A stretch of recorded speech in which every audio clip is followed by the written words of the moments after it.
Hello students, hope you are all good.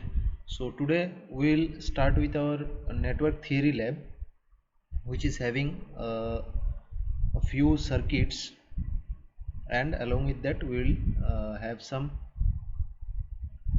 software based experiments.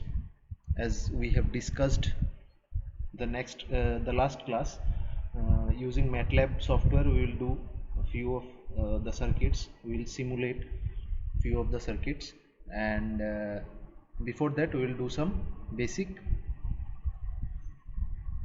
circuit oriented or hardware circuit oriented experiments in our network theory lab. So first of all we will start our experiment number 1, which is our first experiment, is superposition theorem. So the aim of our first experiment will be to verify the superposition theorem. There are three basic theorems, which are superposition theorem, second one is Thevenin's theorem, and another one is Norton's theorem. You all must be familiar with all these basic theorems related to our network theory, and the first experiment is to verify the superposition theorem.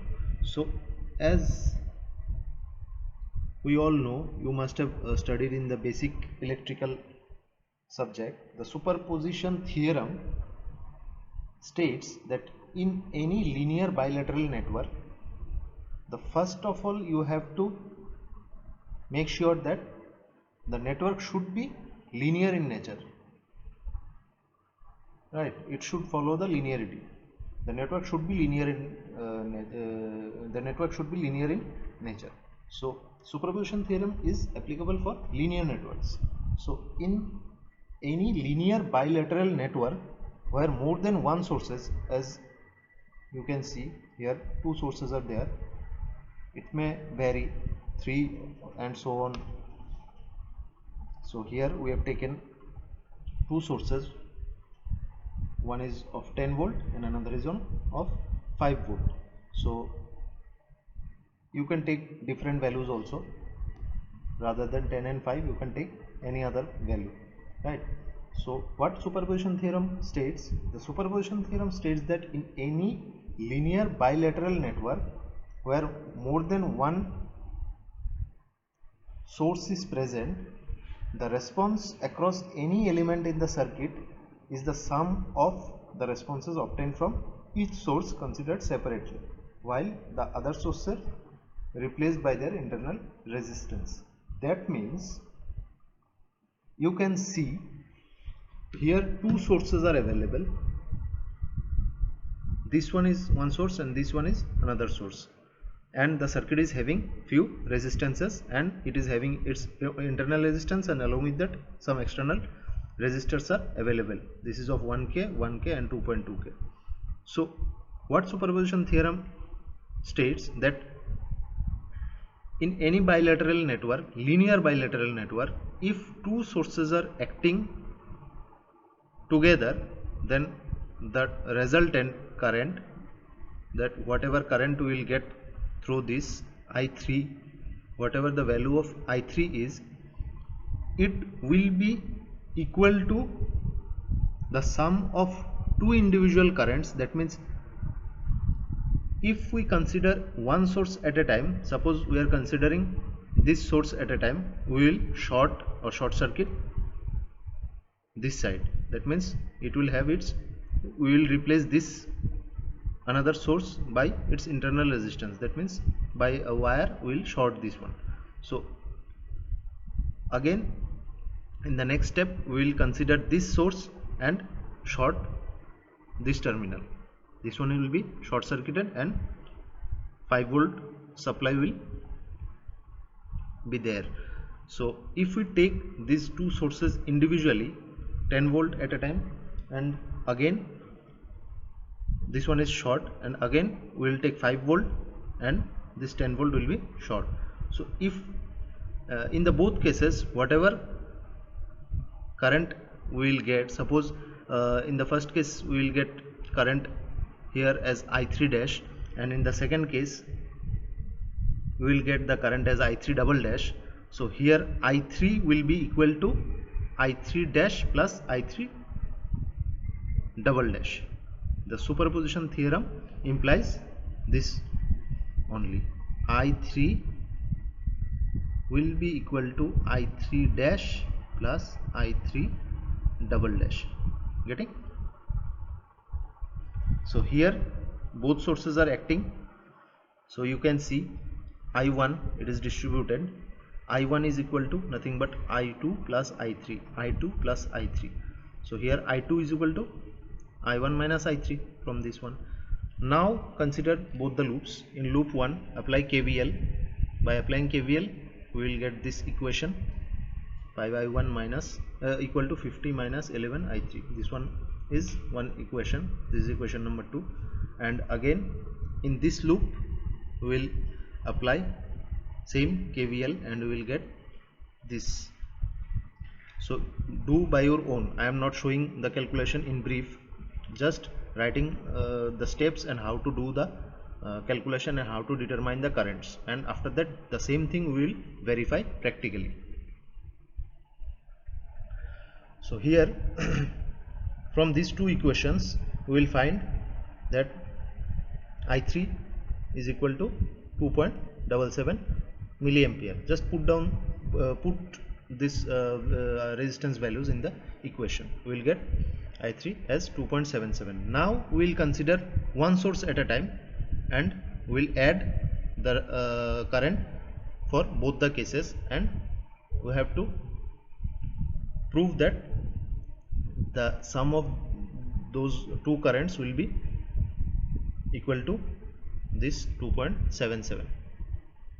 So here in the first case we are considering this source and it is short circuited, so R equivalent we will have to find out. After that I3 dash is equal to V by R. So here it is 1.85 milliampere. Similarly in the second case we will consider like this only. We will consider here 5 volt and this terminal will be short circuited. Similarly you have to find out the R equivalent, which will nothing but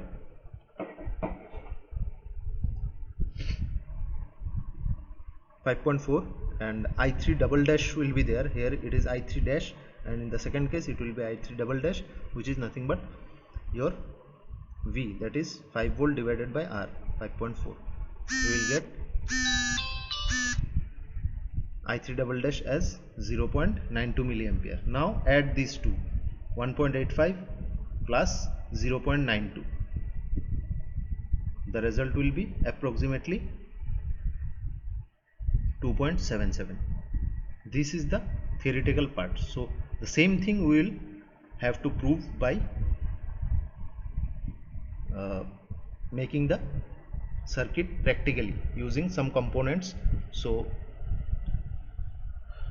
let's check by performing the same circuit practically and determine the values, whether this superposition theorem states is it practically correct or not, right? This is our next task.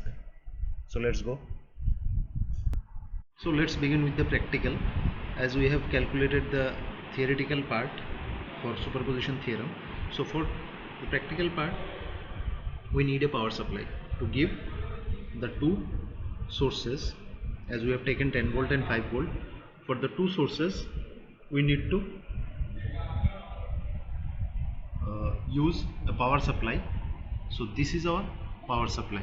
You can see there is a power button. By clicking this power button it will get on, right? So there are two buttons, quartz and fine. By fine changing, the value will change accordingly after the decimal points, and by quartz changing it will change rapidly. It is this knob is very much more sensitive than that of the fine one, right?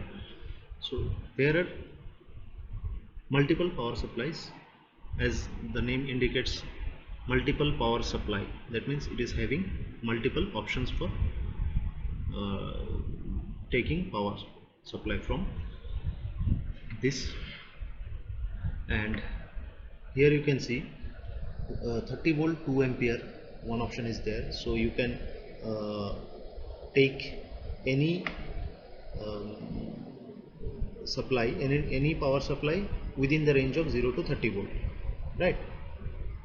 And just whenever you are taking this A supply A, then you have to select this A option by this selector switch, the push button switch, sorry.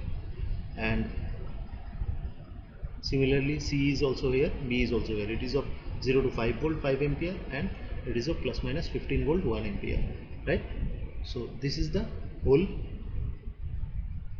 options in the power supply. So we are taking first two. For 5 volt we are taking this one, and for 10 volt we are taking this one. You can take either of these two. I am taking this one as 10 volt. So right, and another device is here which is called a digital multimeter, you can see, and in the short form we call it as DMM, right? Here it is written over here, true RMS multimeter. That means it is showing the true RMS value, right? So some buttons are there, hold. If you are taking any reading or value, you can hold that reading. And min max, that means you can select the range of the value whatever you are going to measure. For the range this button is used, but now we will not use these buttons, as we are measuring the current and voltage in milliampere and volts only. So here you can see for current you have to, this is the common knob, so it will be like this, and whenever you are measuring current you have to put it here, and whenever you are measuring voltage or resistances you have to, or capacitance, whatever, you have to put it here, right? So now we are going to measure current as superposition theorem. It deals with current. We are dealing with current according to our circuit. So now this is in ampere. This common is connected here, and it is in off condition. Now it is started. I have turned it on. So here you can see, as it is in V AC, that means AC voltage. If you want to measure AC voltage, you have to select this one, and whenever you are measuring voltage, you have to change this one from this position to here. For voltage it is written over here, right? So keep in mind. So we are measuring current, right? This one, and the current will display here the true RMS value of the current, right? So this is our circuit. As per the circuit we have prepared breadboard, 10 volt supply, 1K, 1K and 2.2K. So you can see this is 1K resistance, 1 kilo ohm. This is another 1 kilo ohm resistance. This is 2.2 kilo ohm resistance, and this are power supplies. So we'll put positive terminal here and the negative one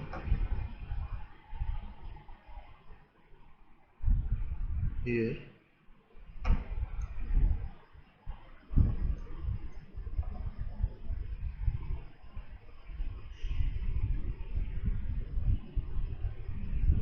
Right. Again this positive 5 volt here according to our circuit, and this negative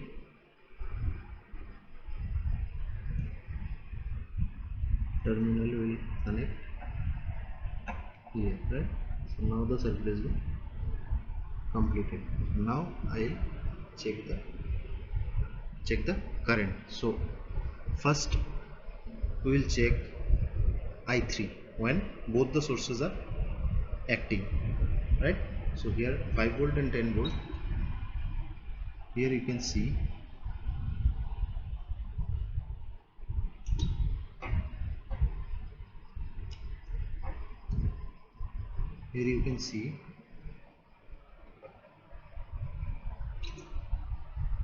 this is selected C.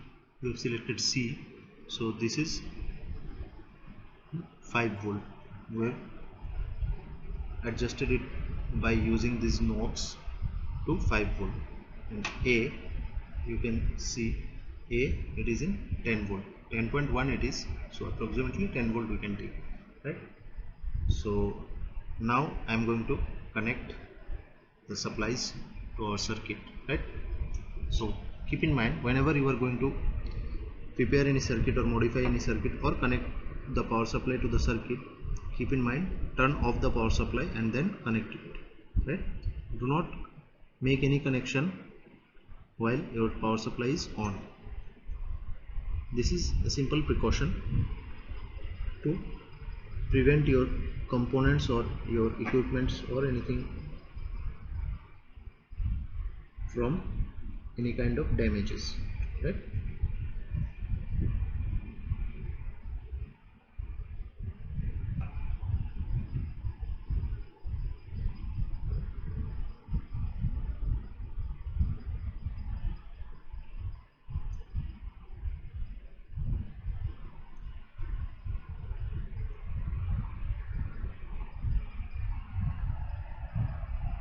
So now the circuit is completed, right?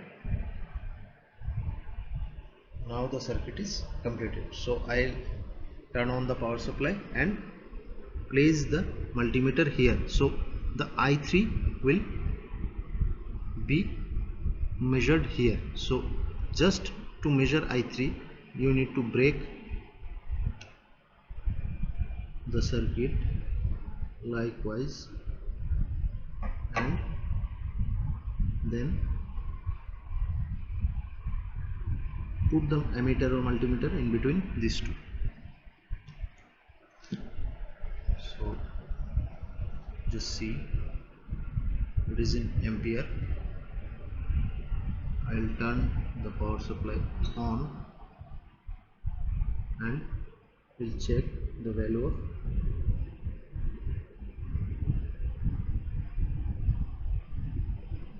I3, which is nothing but 0.003. That means 3 milliampere. We can say I3 is 3 milliampere. This is our practical value, right?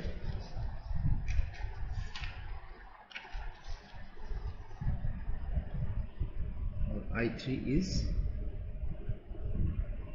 3 milliampere. You can see 10 volt and 5 volt both are acting.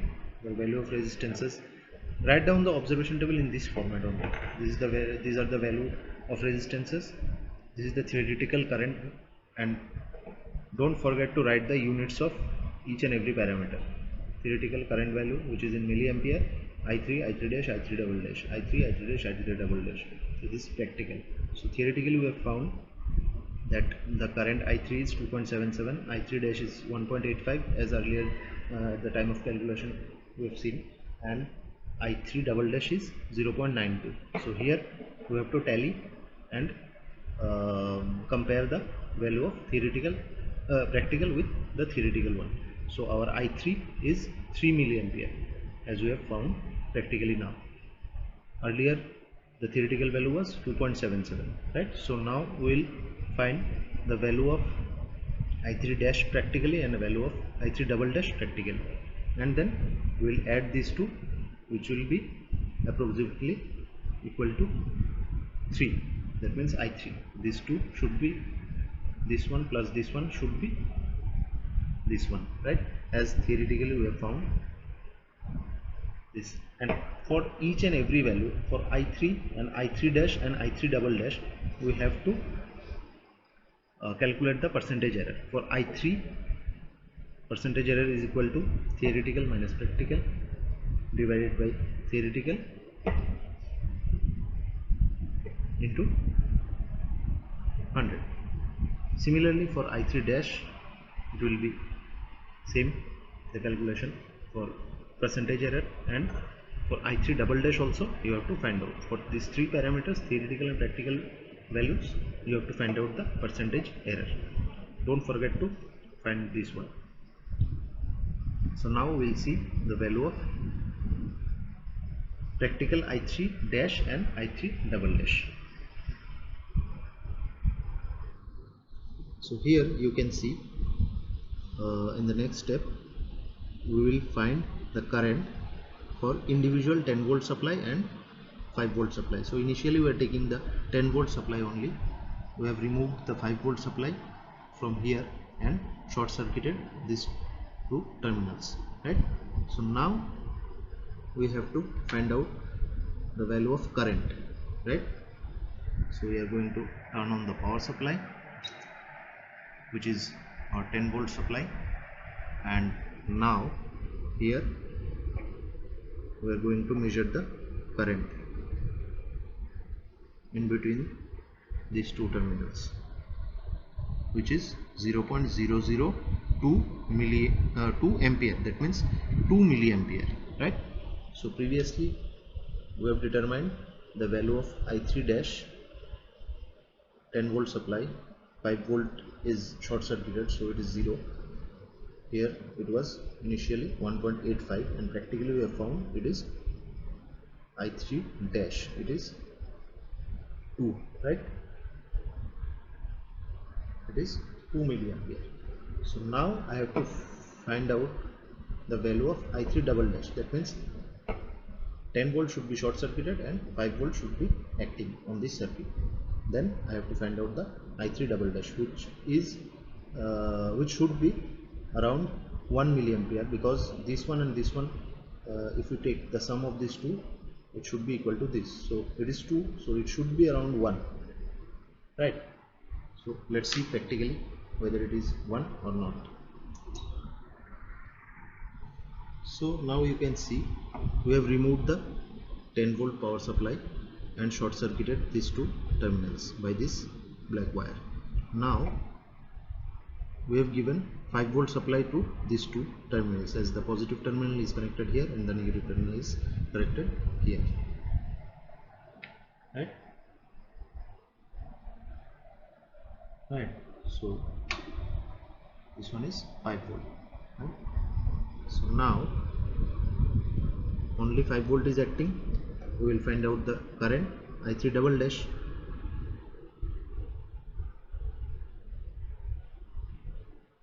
In this two terminal, which should be 1, as earlier I have told you, it is 0.001 ampere, that means it is nothing but 1 milliampere. So the value of I3 double dash is 1 milliampere, right? So this one plus this one, 2 plus 1 is equal to 3, hence the superposition theorem has been verified successfully. I3 is equal to 3, our I3 dash is equal to 2 milliampere and I3 double dash is equal to 1 milliampere. So hence I3 is equal to 2 plus 1 is equal to 3 milliampere. Hence it is proved. So this statement or this result and conclusion you have to write down in the next step after the observation table and calculations. Keep in mind, whatever the calculations I have shown you to determine theoretically the values of this I3, I3 dash and I3 double dash, you have to show each and every calculation. Do not go for any shortcut and do not write down the direct ready-made value whatever I am giving you. Just calculate by your own. Each and every calculation you have to show in your lab copy and according to the prescribed format. According to the format whatever in the last week I have told you, so write down in that format only. So this is your observation table, write down likewise, and after that calculate the error for all the three parameters, all the three currents, and after that resultant conclusion, whatever you can conclude from this experiment, that means the verification of superposition theorem. So this is all about our experiment number 1 to verify the superposition theorem. So prepare accordingly, go through this video and prepare accordingly and submit the lab copy likewise within the next week. Thank you.